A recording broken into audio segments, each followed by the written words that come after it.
और चलिए अब खबरों को विस्तार से जानते हैं, लेकिन बुलेटिन में शुरुआत करते हैं प्रदेश में हुए दो अलग अलग सड़क हादसों से, जिसमें 6 लोगों की मौत हो गई। पहली घटना झालावाड़ जिले से है, जहां एक रोडवेज बस ने बाइक को टक्कर मार दी। हादसे में बाइक सवार 2 युवकों और एक बच्ची ने मौके पर ही दम तोड़ दिया। तो वहीं दूसरी घटना नागौर से है, जहां तेज रफ्तार कार ने एक बाइक को रौंद दिया, जिसमें एक ही परिवार के 3 लोगों की मौत हो गई।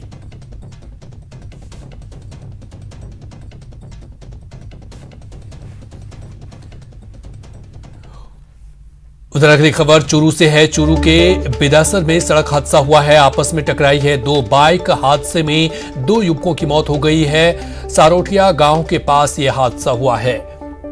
तो चूरू से यह बड़ी खबर आपको बता रहे हैं, आपस में टकराई है 2 बाइक। हादसे में 2 युवकों की मौत हो गई है।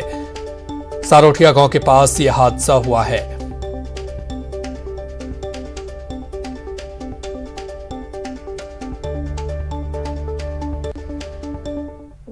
उधर भरतपुर में भी रफ्तार का कहर देखने को मिला। टैंकर और पिकअप में भिड़ंत हो गया, 2 लोगों की मौत की सूचना है। हादसे में 6 लोग घायल हुए हैं। पाहौरी के पास ये हादसा हुआ है। तो अगली खबर आपको बता रहे हैं जो भरतपुर से है। भरतपुर में रफ्तार का कहर देखने को मिला। टैंकर और पिकअप वैन में भिड़ंत और इस हादसे में 2 लोगों की मौत की सूचना है। हादसे में 6 लोग घायल हुए हैं और पाहौरी के पास यह हादसा हुआ है।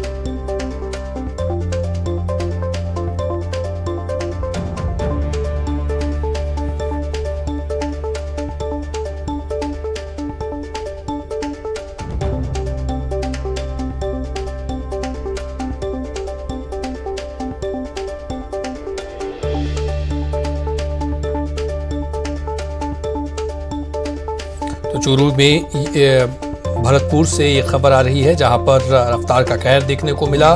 टैंकर और पिकअप वैन में भिड़ंत, 2 लोगों की मौत की सूचना है। हादसे में 6 लोग घायल हुए हैं। वहीं अगली खबर भरतपुर से ही है। भरतपुर में एक और हादसा हुआ है। ट्रक ने रेलवे फाटक को टक्कर मारी है। टक्कर के बाद रेलवे फाटक टूट गया है। हादसे के बाद वहां पर जाम लग गया है, कई ट्रेनें लेट है। ये खबर आ रही है भरतपुर में, जहां पर एक ट्रक ने रेलवे फाटक को टक्कर मारी। टक्कर के बाद रेलवे फाटक टूट गया है। हादसे के बाद वहां जाम की स्थिति है और कई ट्रेनें लेट हो गई हैं। तो भरतपुर में हादसे का दिन आज। एक और हादसा, ट्रक ने रेलवे फाटक को टक्कर मार दी। इस टक्कर के बाद रेलवे फाटक टूट गया, जिसके बाद वहां पर जाम की स्थिति और कई ट्रेनें लेट हो गई इस वजह से।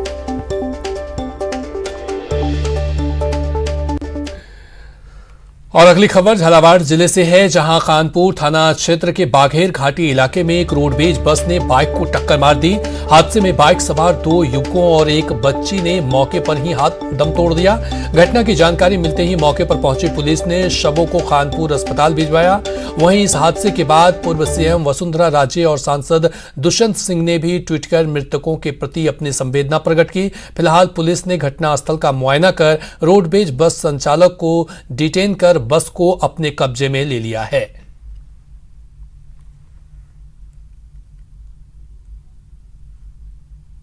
बस जा रही थी और सामने से बाइक गाड़ी की तरफ से मोटरसाइकिल आ रही थी। दोनों की आमने सामने की टक्कर हुई है, जिसमें 3 व्यक्ति बैठे हुए थे मोटरसाइकिल पे। 2 व्यक्ति, एक राम प्रसाद है, एक उसका साथी है, एक बच्चा है। तीनों को खानपुर लेकर आए।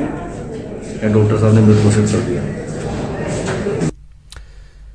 वहीं पूर्व सीएम वसुंधरा राजे ने हादसे पर दुख जताया। उन्होंने ट्वीट कर लिखा कि झालावाड़ 12 मेगा हाईवे पर हुई भीषण सड़क दुर्घटना में 3 लोगों की मृत्यु का दुखद समाचार प्राप्त हुआ। मैं ईश्वर से दिवंगतों की आत्मा को शांति और शोक संतप्त परिजनों को संबल प्रदान करने की प्रार्थना करती हूं। वहीं नागौर के डेगाना में भी एक बड़ा सड़क हादसा सामने आया है, जिसमें एक ही परिवार के 3 लोगों की दर्दनाक मौत हो गई। मरने वालों में 2 महिलाएं और एक युवक शामिल है। बताया जा रहा है कि डेगाना क्षेत्र के हाईवे 458 पर तेज रफ्तार कार ने बाइक को टक्कर मार दी। हादसे में बाइक पर सवार 3 लोगों की मौके पर ही मौत हो गई। वहीं घटना के बाद मौके पर पहुंची पुलिस ने घटनास्थल का मुआयना कर मामले की जांच शुरू कर दी है।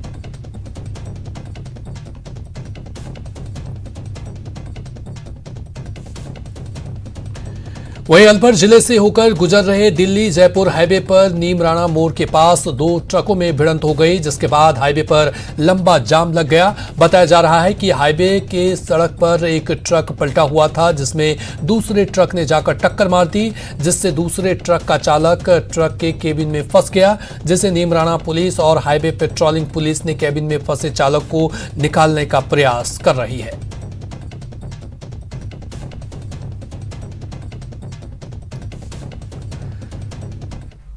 अगली खबर सीकर से है। सीकर जिला मुख्यालय के पिपराली रोड पर मॉर्निंग वॉक के लिए निकले बुजुर्ग को बोलेरो ने टक्कर मार दी थी। उस मामले का दूसरा सीसीटीवी फुटेज सामने आया है। इस दूसरे सीसीटीवी फुटेज में साफ देखा जा सकता है कि बोलेरो गाड़ी के चालक ने अपने साइड में चल रहे बुजुर्ग को पहले टक्कर मार दी, उसके बाद आगे जाकर उसने अपनी गाड़ी रोकी और चालक नीचे उतरा। पीछे बुजुर्ग को गिरा देखकर चालक वहां से फरार हो गया।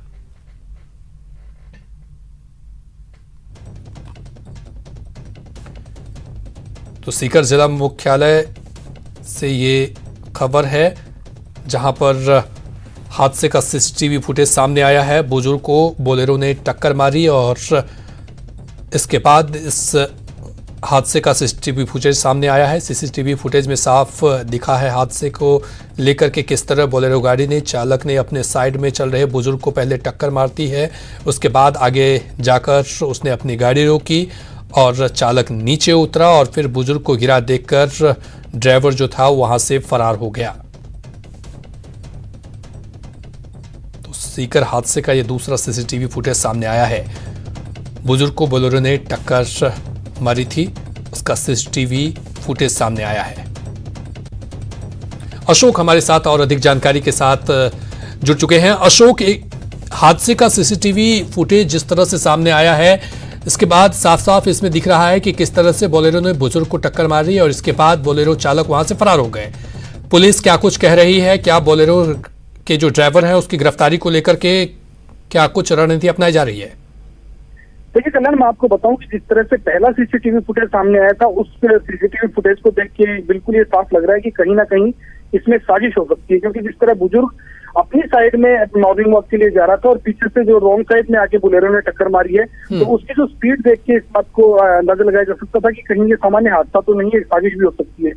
वहीं जो दूसरा सीसीटीवी फुटेज सामने आया उसमें साफ दिख रहा है कि जो है बोलेरो का चालक है वह पहले टक्कर मारता है, उसके बाद कुछ दूर जाके रुकता है और उसके बाद में पीछे मुड़ के देखता है और उसके बाद बोलेरो लेके फरार हो जाता है। तो कहीं ना कहीं इस पूरे मामले के साजिश के तार भी जुड़े हो सकते हैं। ये एक सोचा समझा एक प्लानिंग भी हो सकती है, लेकिन पुलिस तमाम पहलुओं पर होती है। अभी तक जो है बुजुर्ग बोलेरो चालक है उसके बारे में कोई सूचना जो है पुलिस को नहीं लगी है और पुलिस जो है तमाम सीसीटीवी फुटेज के आधार पर जांच करने में जुटी हुई है। अशोक, मृतक के जो परिजन हैं उनकी तरफ से कोई बयान आया है सामने? मृतक के जो पुत्र हैं उन्होंने उद्योगनगर थाने में जो है इस मामले में मुकदमा दर्ज करा दिया था और उसके बाद उद्योगनगर थाना पुलिस ने जो है पिपराली रोड पे लगे हुए तमाम जो सीसीटीवी फुटेज है उनको खंगाला है। इसके बाद ये दो फुटेज सामने आए, तो पुलिस इन फुटेज के आधार पे जो गाड़ी का नंबर मिला है उसके आधार पे इस बोलेरो चालक की तलाश करने में जुटी हुई है। किसी पर शक या अंदेशा जताई गई है परिजनों की तरफ से?